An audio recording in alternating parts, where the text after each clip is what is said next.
esta época retadora pensamos en otros mundos posibles. Llega la 16ª versión del Hey Festival, con eventos 100% digitales en los que participan las mentes más brillantes del mundo. Participa desde tu hogar en el programa del festival, con actividades para todas las edades, a través de una plataforma de fácil acceso donde podrás enviar tus preguntas para contribuir a importantes conversaciones sobre literatura, ciencia, medio ambiente, arte, actualidad, infancia y el sector del libro, entre otros temas. Mantengamos la conversación y apoyemos la cultura y el pensamiento a través del programa Hey Festival en nuestras sedes habituales: Cartagena, Jericó, Medellín y ahora en toda Colombia y el mundo. Regístrate ya en www.heyfestival.org/Cartagena para preparar tus eventos y sin ningún costo participa en todas las actividades de manera virtual y accede a los contenidos extra disponibles. Del 22 al 31 de enero, hora Colombia, Hey Festival 2021. Imagina el mundo.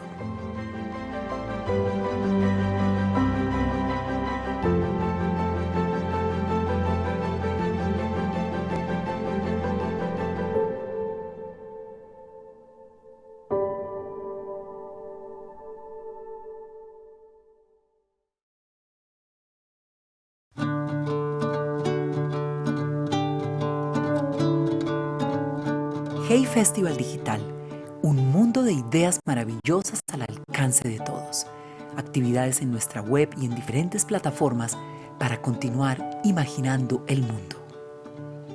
Regístrate en las actividades del Hey Digital Colombia entre el 22 y el 31 de enero del 2021. Entra a www.heyfestival.org/Cartagena y participa en el festival de manera virtual. Prepárate para los eventos consultando los contenidos extras del festival, bonus tracks, entrevistas, blogs, podcasts, entre otros, y adquiere los libros de los participantes. Descubre la riqueza del archivo de charlas y videos del Hey Festival. Disfruta de 365 días de acceso a los eventos, suscribiéndote al Hey Player, o comparte con los mejores a través de los cursos de la Academia Hey y el nuevo diploma Hey Festival para aprender sobre gestión cultural. Del 22 al 31 de enero, hora Colombia, disfruta de todos los eventos y reflexiona sobre el momento actual. Hey Festival 2021. Imagina el mundo.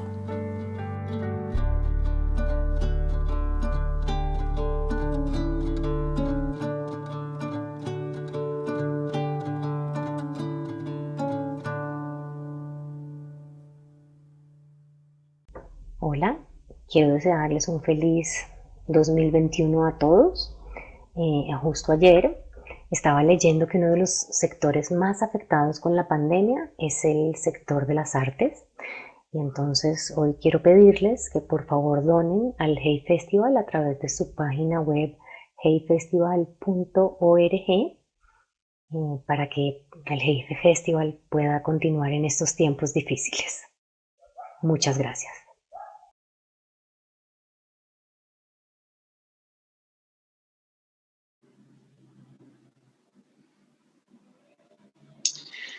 Buenas tardes a todos. Gracias al Hey Festival con Fama por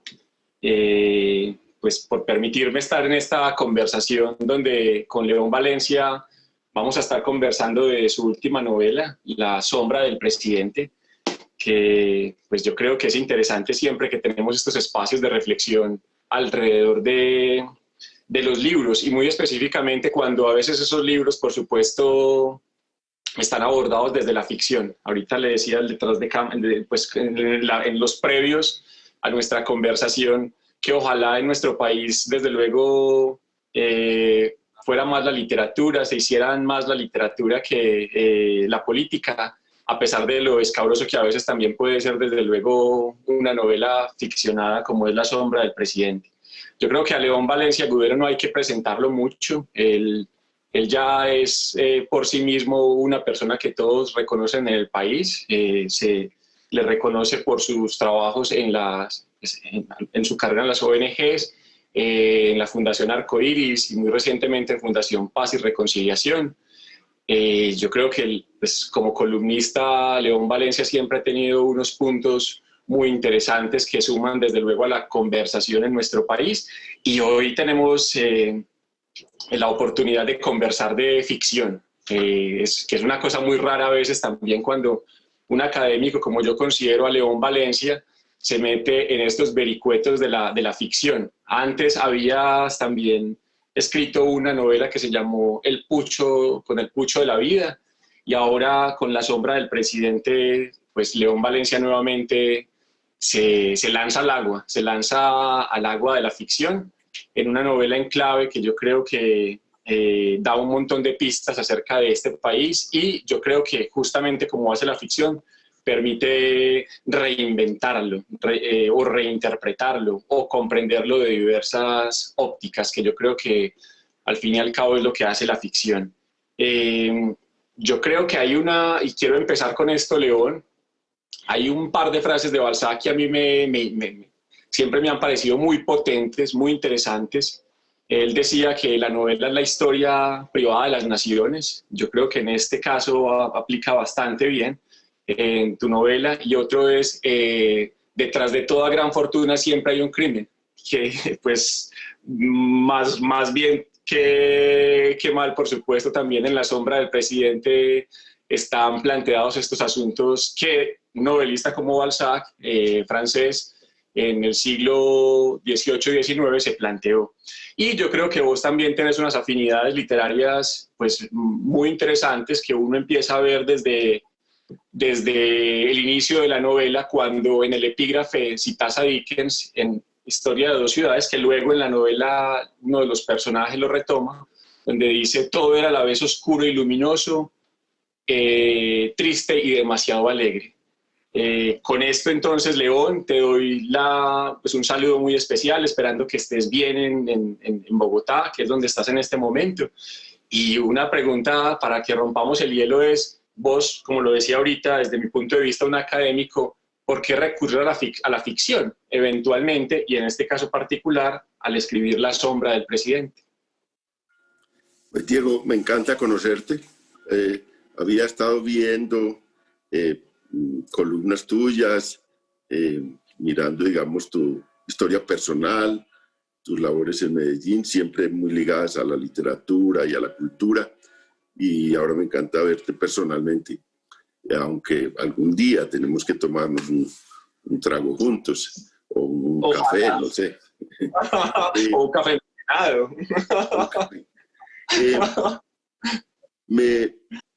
Y pues otra vez, gracias a Live Festival por la invitación, por permitirme esta posibilidad de hablar de literatura, de lo cual estoy encantado en estos meses. Ya no hablo de libros académicos, y estoy hablando de literatura, lo cual ha sido una felicidad enorme para mí. Y la cita es muy al lugar, la cita de Balzac, porque la novela en clave, esto que dices, es digamos, del corazón de Francia del siglo XIX. Y hay, digamos que, frases que se asemejan a esta de Balzac.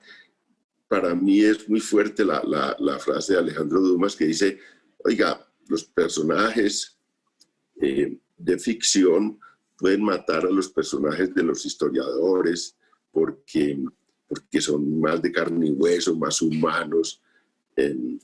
Y bueno, eso se emparenta mucho con la frase de Balzac, de que es la historia privada de los países, la historia de la vida privada de los países. Yo creo que sí.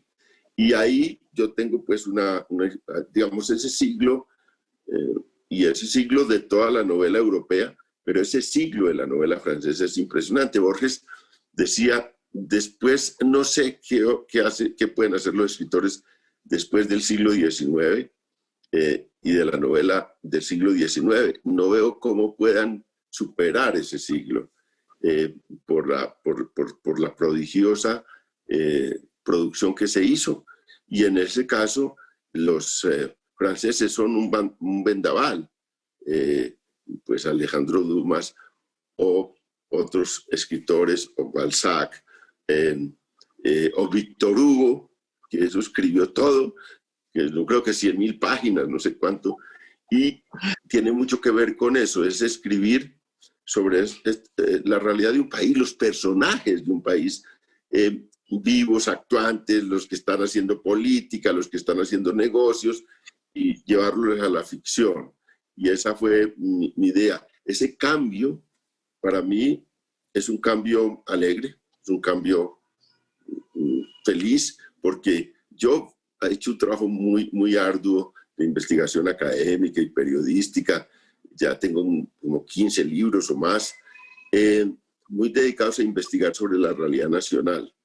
Pero eso tiene seguramente mucha riqueza, pero tiene una pobreza, y es que la vida oculta, que es eso que dice Balzac, la vida privada, la psicología, los sentimientos, los amores, las decepciones, los impulsos, los dramas, los dolores a fondo de los personajes no están o no se pueden hacer bien desde la academia. En la academia hay que citar con rigor, hay que respetar los testimonios que le dan a uno, y uno está preso de esa investigación y la puede modelar, la puede trabajar, pero si es un serio investigador tiene que ser muy fiel a lo que investiga. En cambio aquí hay unas libertades que uno se da, y yo en realidad en La sombra del presidente me di muchas libertades para escarbar en la vida de unos personajes de la política colombiana, de los negocios en Colombia, y para producir eso después de escarbar en su interior, en su intimidad, y ponerlos a hacer unas cosas, a decir unas cosas, a pensar unas cosas, y sobre todo a amar, a odiar y a producir cosas muy dolorosas para el país, pero también, como se dice en ese epígrafe, cosas luminosas, cosas muy fuertes, porque Colombia es ese entramado de cosas muy escabrosas con cosas que nos llevan a cosas sublimes, digamos, de la vida colombiana también. Entonces, estamos en eso, esa novela es eso, y es un esfuerzo por llevar a la literatura una realidad que había estudiado desde la política, desde la academia, y bueno, ese fue el reto que me puse. Y claro, estoy muy feliz ahora de poder hablar de eso y ir mirando, todos los días miro con una ansiedad cómo les llega eso a la gente, qué comentan de esa novela, me interesa mucho. A cualquiera que me escribe, acabo de comprar tu novela, le digo, espero tu comentario y lo voy a leer con mucho juicio y mucho cuidado, porque me interesa mucho cómo le llega a los lectores esta novela. Antes de que entremos de pronto en algunos de esos detalles de la novela de La sombra del presidente, antes de que hablemos pues, de esa relación tan interesante que es la verdad y la verosimilitud, que yo creo que en la ficción están muy marcadas, me muero de ganas por hacerte una pregunta, León, y es, pues a veces a estos personajes como vos que están o que tuvieron ese pasado, voy a decirlo entre comillas, oscuro de la academia, de análisis político, ¿cierto? Pues de los datos, como tú mismo lo dijiste. Me gustaría saber un poco como esas influencias literarias que de una u otra manera te fueron nutriendo a vos, porque yo creo que eso sin duda se marca también en este libro de La sombra del presidente. Entonces, hablemos de eso, porque no es muy común que a los personajes públicos les pregunten eso, ¿cierto? Sí, yo estaba, creo yo, me diría alguien, mi papá seguramente me diría, usted se extravió en la academia y se extravió en la investigación periodística, pero debía tener, digamos, más haberse dedicado a la literatura. Porque mi origen del comercio mío con las letras, del encuentro con las letras, fue literario. Mi papá, y eso para mí es una anécdota que cuento con un cariño enorme, porque mi papá era una persona que quedó inválido muy temprana, digamos, a una edad mayor él, pero para mí era muy temprana edad, desde que yo estaba muy bebé, quedó inválido y quedó un prisionero de una silla de ruedas. Y pues él era una persona culta y una persona muy interesada en la lectura y logró fundar un grupo de lectura en el pueblo, en el segundo pueblo donde yo viví. Yo nací en Andes y después viví en Pueblo Rico, Antioquia, la zona del suroeste, zona cafetera. Y allí armó una tertulia literaria con amigos, poquitos del pueblo. El uno era el rector del colegio en ese momento, el otro era un sastre, el otro era un profesor que era ciego y enseñaba a escribir a máquina. Había sido sargento del ejército, había perdido sus ojos por una granada en su ejercicio militar. Y esos eran tres, recuerdo, quizás más, pero esos eran tres que lo acompañaban en las tardes a leer. Y mi padre era el lector, de manera que yo oí leer en su voz las obras clásicas de la literatura, especialmente la española, el Quijote lo oí leer de su voz. A él le gustaba mucho la literatura inglesa del siglo XIX y de ahí oí mucho de esa literatura, los viejos clásicos, la Ilíada, durante varios años. Yo empecé a oír eso, memoria tengo 5 o 6 años, hasta 8 o 9 años oí leer ahí en la casa, y eso, claro, pues eso lo marca mucho a uno. Yo después logré compensar a mi padre, porque una vez me aparecí con una novedad para él, con 100 años de soledad. Acaba de salir, no, había salido hace un tiempo, y llevé 100 años de soledad, y él, que era un amante del Quijote, de hecho, una de las herencias que me dejó un gran libro de una edición del siglo XIX del Quijote, con una tapa de cuero, y empezamos una conversación leyendo el Quijote, yo leyéndole 100 años de soledad. Él ya me había leído el Quijote en esa tertulia colectiva, y hablar de esas dos novelas que para mí siempre después han estado juntas.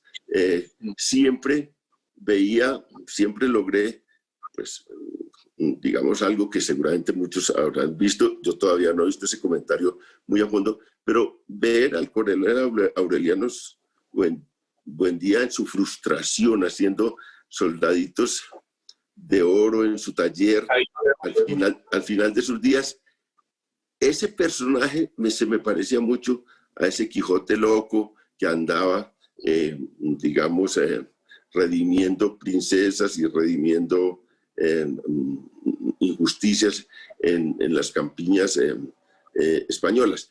Eso es un origen, por eso, digamos, yo tengo esa marca literaria.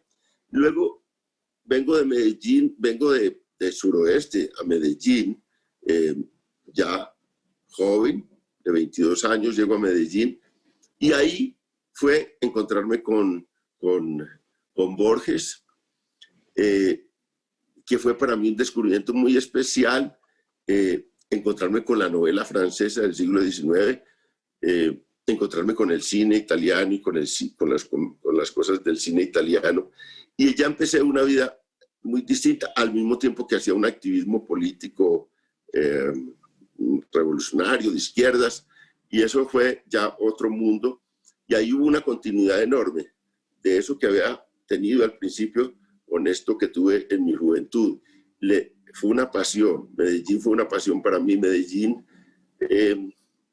digamos, alguna vez pensé, no ha ocurrido más importante en mi vida que los años que viví en Medellín del 77 al 87, como si ahí ocurrió todo.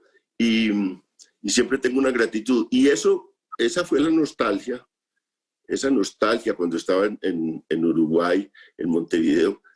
Eso es lo que cuento esos 10 años es lo que cuento en esta novela, que es en un bar que se llama Con el Pucho de la Vida, que es una novela sobre también un cierto bajo mundo de Medellín, ese underground de Medellín, que Medellín tiene una capa exterior y tiene un mundo interior impresionante, y siempre lo tuvo.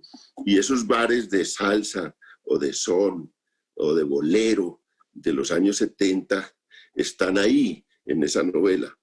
Entonces ahí está, te cuento un poco de dónde viene esto. Yo luego me extravié en los libros académicos y en los libros políticos, pero ahora estoy volviendo a mis orígenes de ese impacto de mi padre y de ese impacto que tienen las lecturas de esa primera vida de uno, que son tan importantes. Y termino con esto.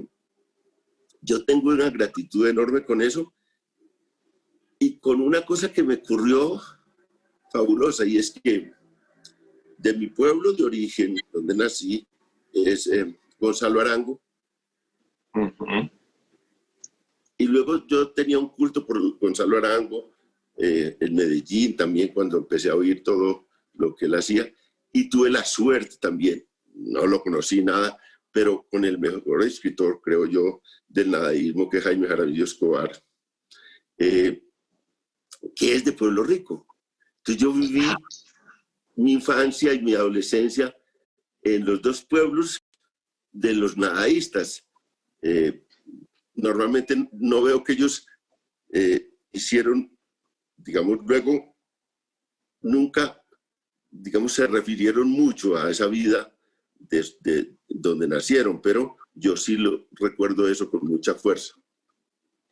Definitivamente, León, estabas extraviado en la política, tenías era todo para ser un escritor desde mucho antes, pero bueno, interesante que por supuesto eso, que incluso uno lo empieza a ver también en La Sombra del Presidente, ¿cierto? Uno de pronto en esos personajes que ahorita podremos conversar más sobre ellos, en Adriana Ferraro, que ahorita de pronto explicamos más quiénes son estos personajes. También hay una vena literaria de fondo, ¿cierto? En la novela transcurren sin duda varias obras de la literatura que hacen que pues uno por ahí vea también a un León Valencia. Y yo creo que no solamente en estas novelas, estas novelas en clave, se ven de pronto algunos contextos políticos, sino que también, por supuesto, queda mucho de quien la escribe, y yo creo que ahí estás vos. Te quería preguntar, para que de pronto entremos en materia de lo que es la novela, de lo que es la ficción que transcurre en La Sombra del Presidente, algo que para mí yo creo que es esencial cuando uno se acerca a una obra como esta, y es esa diferenciación, y te quiero preguntar a ti, ¿cuál es esa diferenciación que haces justamente entre la verdad y la verosimilitud? Porque yo creo que esos dos, esas definiciones son claves, por supuesto, para uno leer con tranquilidad, con desasosiego o con lo que sea, La Sombra del Presidente. Pues, ¿sabes? Ese es un tema muy traído, muy estudiado por Vargas Llosa, que tiene ese gran libro sobre la verdad de las mentiras. Vargas Llosa es un ensayista espectacular. Y él, bueno, entra de fondo para decir, bueno, ¿cuál es la literatura, la ficción, la novela? ¿Qué es frente a las verdades de la vida y de la política y de todo? ¿A dónde se ubica? Él trabaja como 100 novelas, creo que más de 100 novelas en un libro, en ese libro, La verdad de las mentiras, y luego pues ha escrito La orgía perpetua, que es un análisis impresionante de Madame Bovary y de lo que está detrás de Madame Bovary, que entre otras cosas hay un culto enorme a Flaubert en él, y creo que en todos, porque en América Latina fue muy afrancesado todos los que salieron y en los años 40, cuando empezaron a salir al mundo para buscar, digamos, raíces, para buscar, digamos, dónde beber literatura, y de hecho, pues, Vargas Llosa es muy fuerte ahí. Entonces, ese libro, pues, un poco esclarece este tema. Uno, digamos, uno está enfrentado a construir personajes que tienen el reto, que incluso sean más creíbles que los que están en la vida real haciendo política. Tiene el reto de hacerles sentir a los lectores. Este señor me parece como un ser humano más cercano, más igual.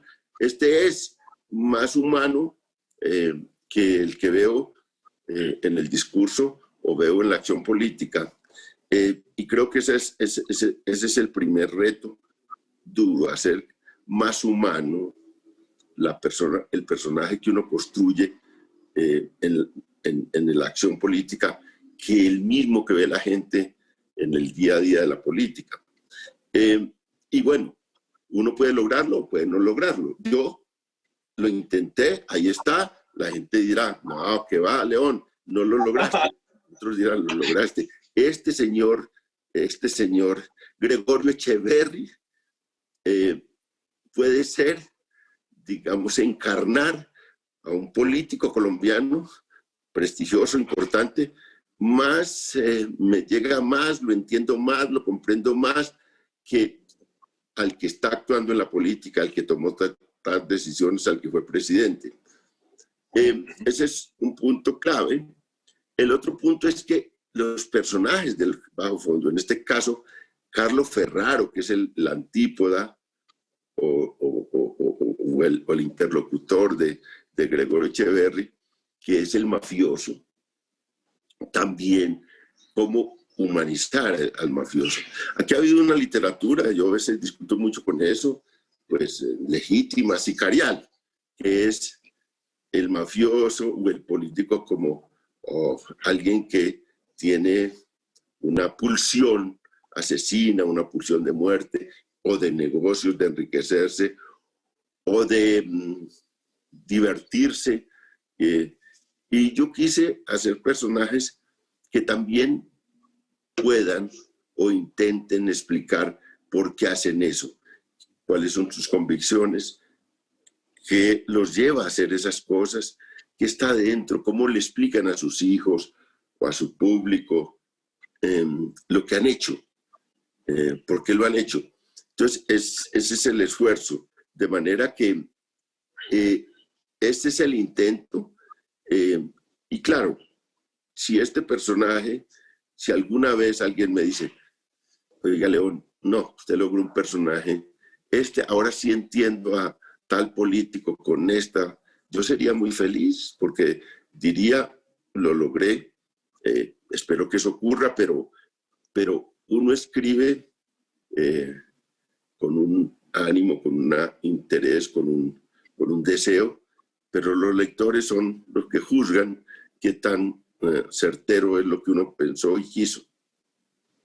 Claro, uno escribe con cierto ánimo y yo creo que ahí está la clave, por supuesto, del escritor también de ficción, cuando empieza a enfrentarse a algo que ya tú empezaste a vislumbrar y que en una novela sin duda es clave, y son los personajes. Mencionaste, por supuesto, a Gregorio Echeverri, mencionaste a Carlos Ferraro o Carlos Rojano también, como se conoce por allá en el mundo del AMPA, a Adriana Ferraro y a Daniel Echeverri, que son los nietos de estos dos personajes.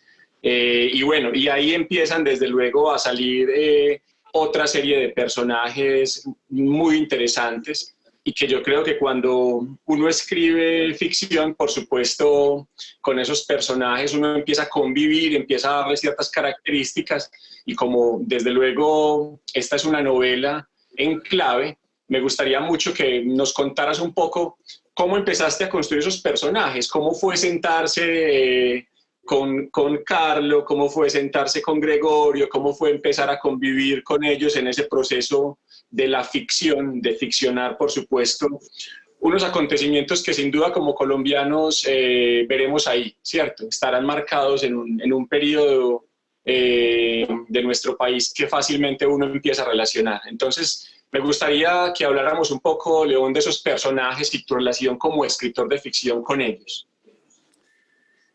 Pues yo tenía un cúmulo de conocimientos derivados de esa investigación sobre la política y la mafia en Colombia.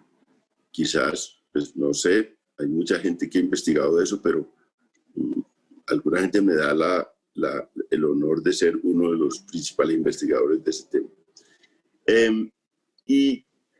Con ese cúmulo ya dije, bueno, vamos a depurar todo eso que conozco sobre tantos políticos, sobre tantos mafiosos, vamos a depurar eso, como a convertirlos en un zumo, en una pasta para amalgamar un personaje como Gregorio Echeverri.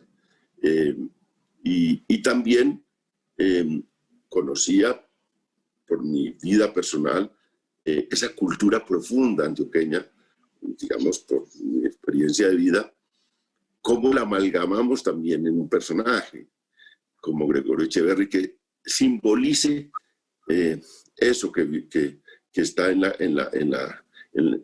digamos, en la Antioquia profunda. Y ese, digamos, es el esfuerzo, es la depuración de ese personaje para que represente, digamos, a una cultura y a una forma de hacer política. Y luego está el que me pareció más difícil a mí, ese para mí era más fácil. Carlos Ferraro es más difícil. Carlos Ferraro, yo, pues fui al sur de Italia, como a los orígenes, digamos, de la mafia italiana, pues leí muchos libros de mafia italiana y muchos libros de esa cultura, digamos, del sur de Italia, Palermo, Sicilia. Y luego ese personaje, Carlos Ferraro, cómo se hace la fusión entre tres cosas. El origen italiano, ese origen, ese espíritu mafioso, el Caribe, ese mundo Caribe, tan rico, tan especial, la forma como ese mundo Caribe ha estado en Colombia, en la política colombiana, en la cultura colombiana. Y luego, digamos, la idea del mafioso colombiano y de la historia de las mafias en Colombia y la política en Colombia.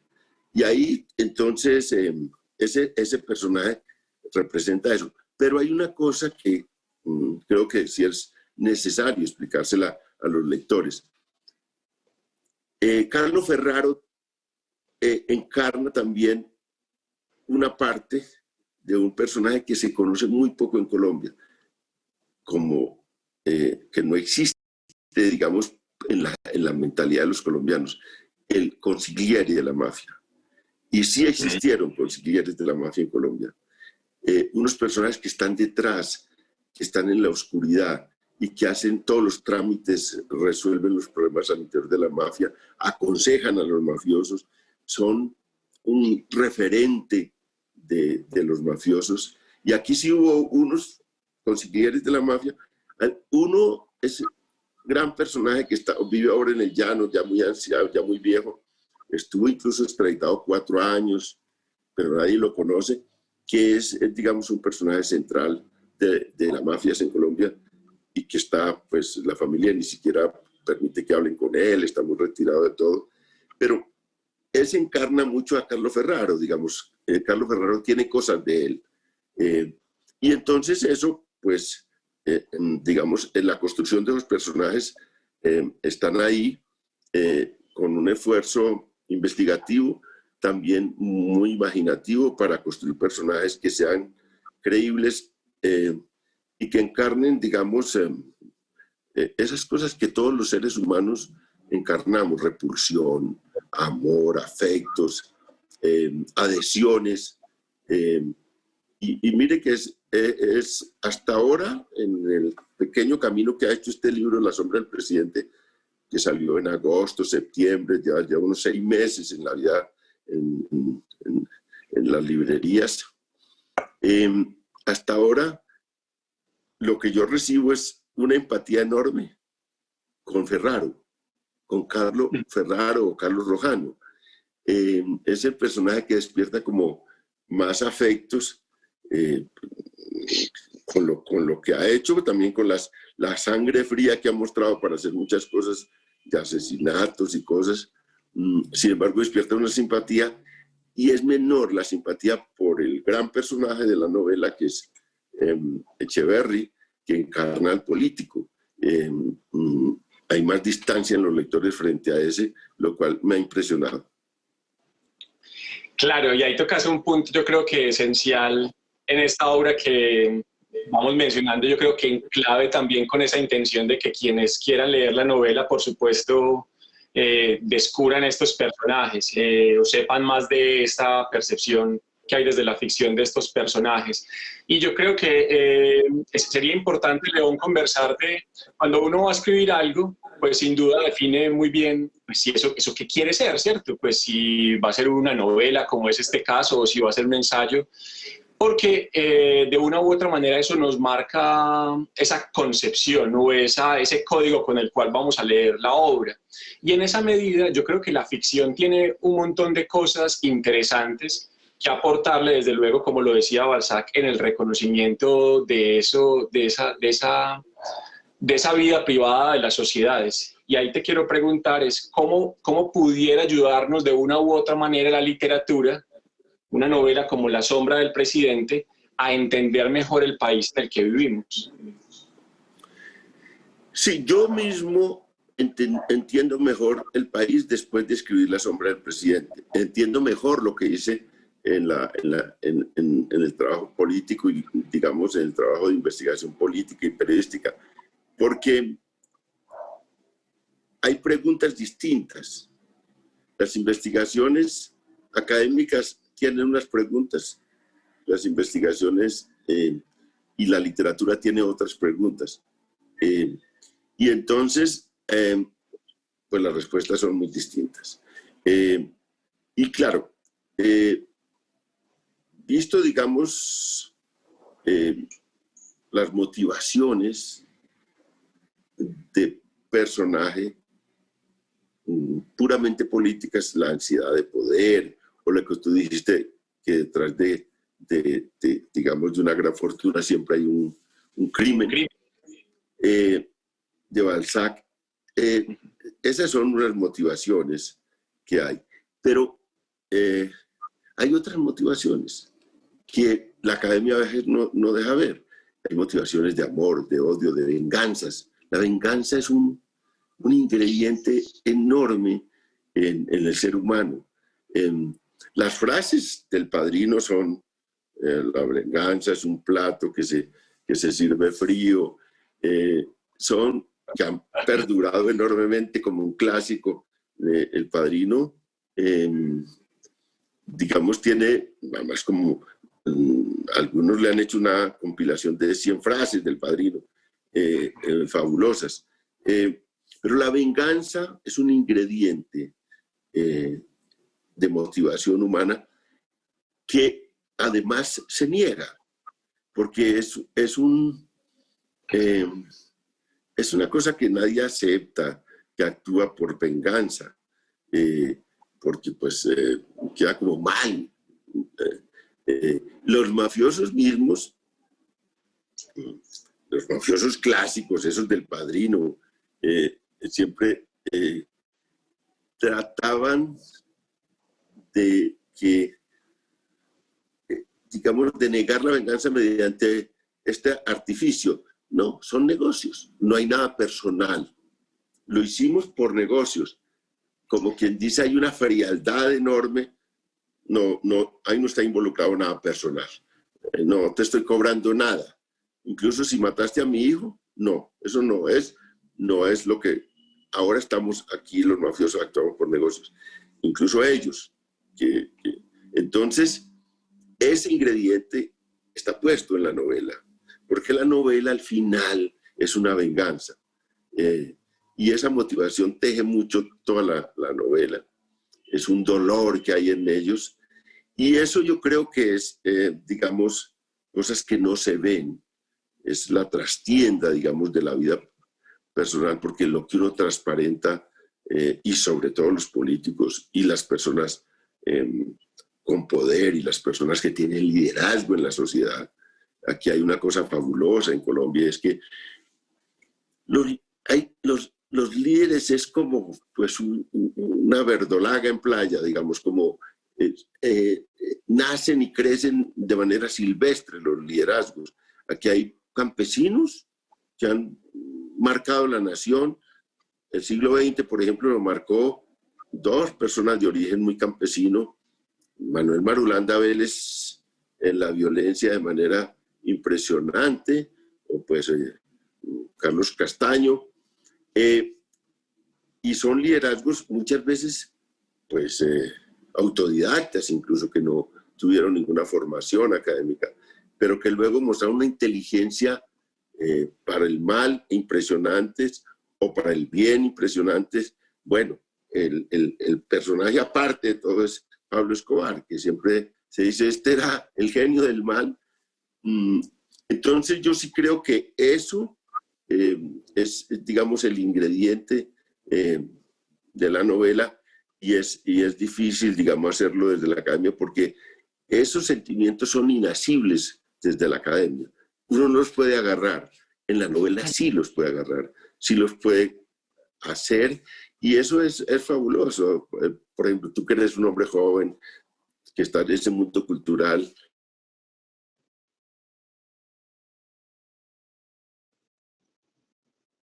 has ensayado cosas, la lectura es eso. Como lector, más importante incluso que como escritor, como lector es fabuloso ver eso, ver, describir los seres humanos, entenderlos, y uno dice, claro, este personaje de esta novela se me parece mucho a mi amigo tal, a tal rival político, a tal persona que conocí.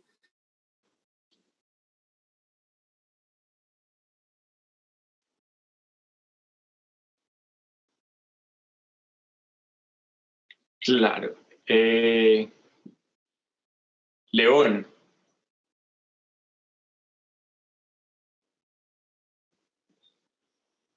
Bueno, parece que tuvimos ahí un pequeño problema con la conexión, tal vez. Yo creo que ya en cuestión de 7 minuticos empezaríamos las preguntas a León Valencia. Ya han empezado a llegar algunas y bueno, quería verificar simplemente con la gente del GEI si León me está escuchando o si tuvimos algún problema en la conexión con él.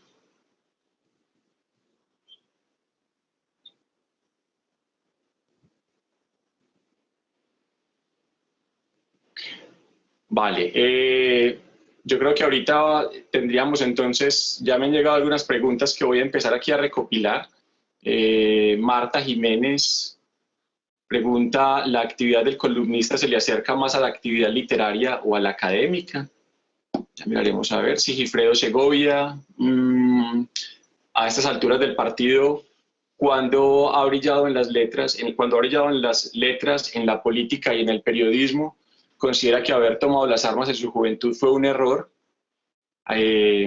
Bueno, yo creo que ahí hay una serie de preguntas que ahorita vamos a resolver con León Valencia. Hay algo que creo que vale la pena destacar en esta novela de La sombra del presidente, y que yo creo que desde la ficción, desde la literatura se ha abordado en diversas ocasiones. Recordemos nada más y nada menos, por ejemplo, a Somerset Maugham, que en algún momento en una novela que se llama Soberbia o La luna y sus peniques, hablaba justamente del detrás de, o de lo que para él era uno de los pintores franceses más importantes, y cómo a veces este tipo de cosas terminan un poco confundiendo o dando interpretaciones distintas de la realidad. Yo creo que ese es uno de los puntos interesantes cuando se lee La sombra del presidente, y que por eso yo creo que hablábamos al principio de ese tema de la verdad y de la verosimilitud, porque sin duda cuando uno empieza a a leer una novela como esta, uno hace el intento de alejarse, por supuesto, de esa verdad, que es la que de una u otra manera estamos compartiendo en la realidad. Ahora, cuando ya uno empieza, por supuesto, a leer esto en clave de novela, yo creo que también el reto es doble, porque es como, por supuesto, esa interpretación de hechos que muy probablemente muchos hemos escuchado a través de los medios, pasan a ese plano de la simple ficción.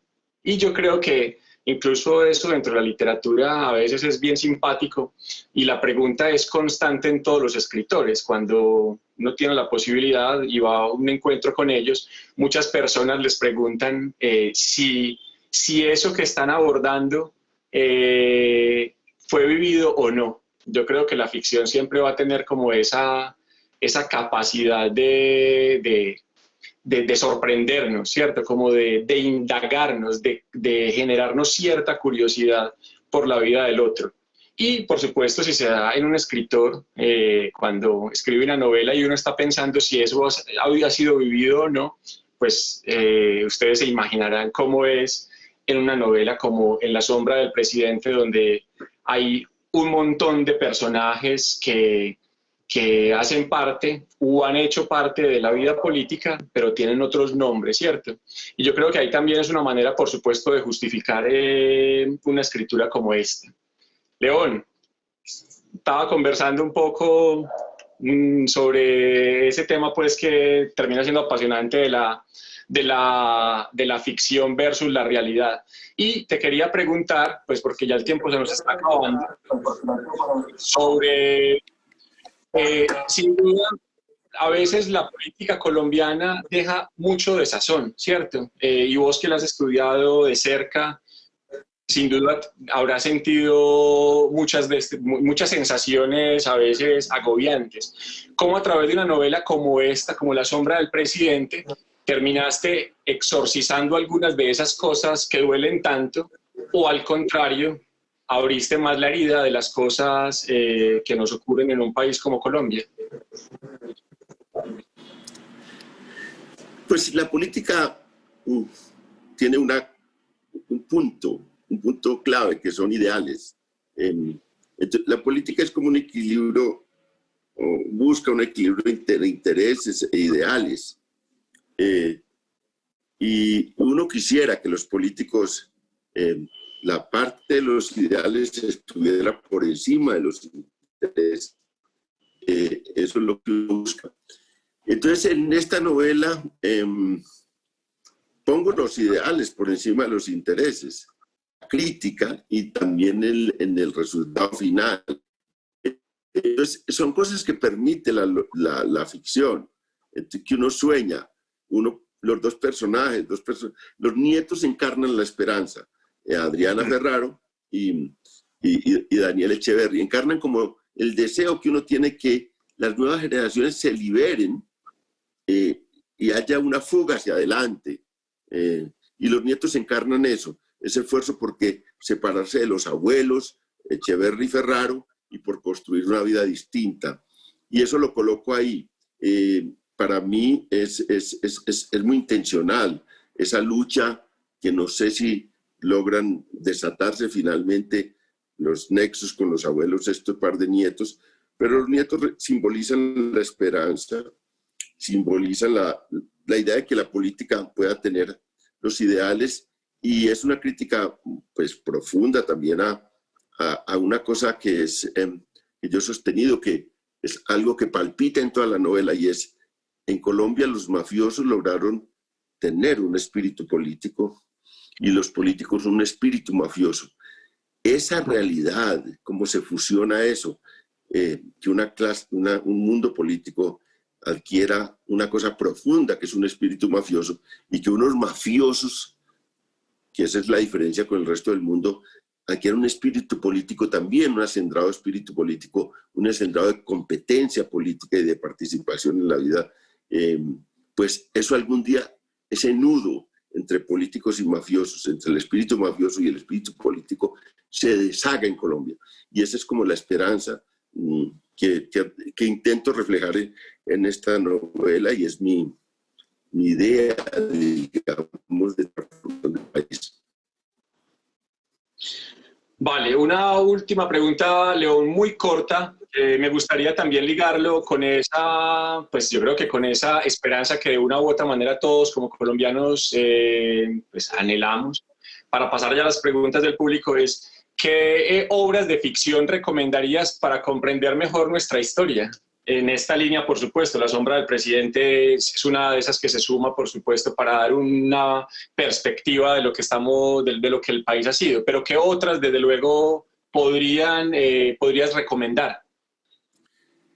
Yo creo que la novela en América Latina, la novela, digamos, una novela que hay que volver a recuperar para los jóvenes es la novela sobre dictadores. Y yo diría que esa es una novela clave para mirar cómo la vida colombiana por dónde va transcurriendo. En esa novela sobre dictadores lo que se refleja, digamos, es el poder y la presidencia que nace de los cuarteles, ese mundo autoritario. Acá no se presenta lo mismo. En el caso colombiano, y esta novela lo refleja, el poder no nace de los cuarteles, sino de la relación con los mafiosos.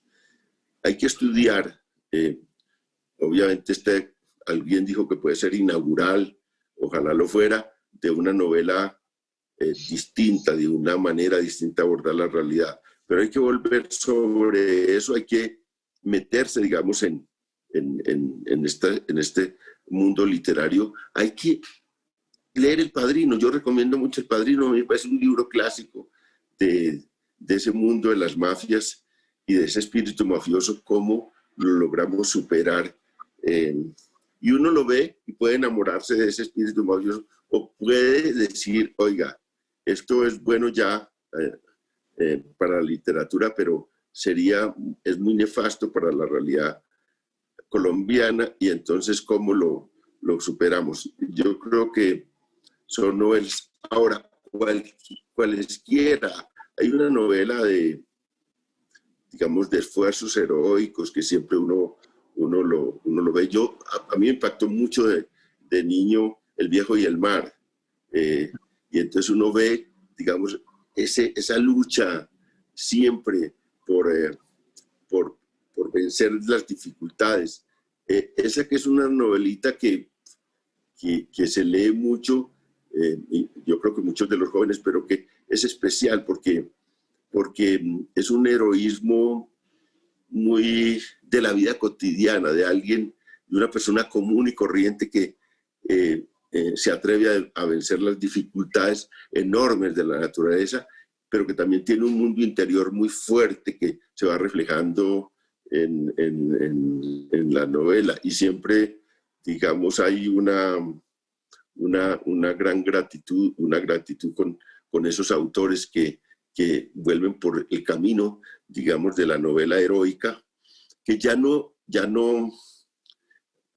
se ve tanto, porque en este mundo de la posmodernidad, los finales y las épicas están muy revaluadas. Entonces, siempre hay unos finales totalmente desastrosos, siempre hay una angustia reflejada, digamos, en la literatura. Pero es bueno refrescarla con esta novela épicas. Las novelas épicas tienen eso. Y una literatura bien escrita nos saca de una literatura de pacotilla, que es la autoayuda. Entonces uno dice, si hay buena literatura épica, podemos salirnos de los libros de autoayuda y salirnos gloriosamente de los libros de autoayuda, y ojalá los padres les enseñen más épicos, que no libros que son tan pobres para el ser humano. Sin duda. León, en pocos minutos que nos quedan vamos a tratar de hacer un par de preguntas tal vez. Marta Jiménez pregunta, ¿la actividad del columnista se le acerca más a la actividad literaria o a la académica? No, sin duda la académica. Digamos, ser columnista es un oficio impresionante porque tiene para ser un buen columnista, digo yo, nunca creo que pues intente serlo, pero hay que tener un nivel de investigación académica y de consulta con la realidad, hay que tener una alegría y ser ponderado también con los juicios. Una columna solo de juicios es una columna, a mi manera de ver, muy pobre. Tiene que tener algo de información, algo de investigación, algo de alegría y algo de juicio, un buen columnista. Y eso no es una novela. Esto es más emparentado con un oficio diario, inmediato, y un oficio más académico que literario. Listo. Y la última, tal vez para que podamos cerrar esta conversación con León Valencia. Carlos Mejía dice, desde la ficción de su obra, hace un intento por tocar el tema escabroso de la reconciliación. Sí, Carlos, sí, mucho. Porque mi venganza es una venganza que es un reencuentro.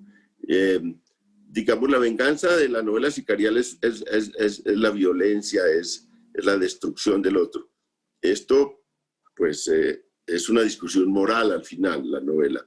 Y es también una idea de que podemos resolver estos temas aún profundos, dolorosos, mediante un diálogo. Así ese diálogo sea muy difícil, porque el diálogo entre Carlos Ferraro y Gregorio Echeverri en las últimas páginas es impresionante, como las cosas que se dicen ellos, pero se las dicen sentados, digamos, con el nivel de pasión que está ahí, con dos viejos que están rememorando el pasado y que se están diciendo cosas dolorosas, pero al fin y al cabo están tranquilos el uno frente al otro, ya dándose también el último adiós. Y eso yo creo que sería también una manera de pensar en la reconciliación. Y hay que decirnos las verdades, pero decírnoslas sin la agresión física. Hay que encontrar una manera de la venganza que sea una manera de una venganza moral también, y una discusión ética y moral. Bueno, creo que tenemos tiempito para otro par. Emma Balanzó dice, escuchando lo que dice sobre la empatía que genera el personaje Carlos Ferraro, más que el personaje central, que es el presidente, eso pasará porque nos pega más de nuestra realidad casera y nunca logramos identificarnos con la clase dirigente. Emma, sí, sin duda hay también en Colombia ha habido, desafortunadamente, construida con mucha razón, una animadversión al político. Y eso, pues, la novela lo refleja también. Pero fíjate, puede ser una animadversión, pero en este caso, digamos, de Echeverri tiene unos seguidores fanáticos, como lo ha tenido en el último tiempo algunos políticos colombianos. Hay una cosa medio religiosa sobre esos seguidores. Entonces, no necesariamente todos los políticos despiertan esa animadversión. Y yo hice el esfuerzo, de verdad, porque Echeverri también recogiera parte de ese lado colombiano de fanatismo, de adhesión, de admiración sobre él. En Colombia siempre es difícil. Y hay una cosa, Emma, que quiero que la pienses. En Colombia la gloria es muy efímera. Y la gloria para todos, no solo para los políticos. Aquí, que eso yo siento, porque en otros países en América Latina que la gloria es muy fuerte. Aquí la admiración por alguien es finita.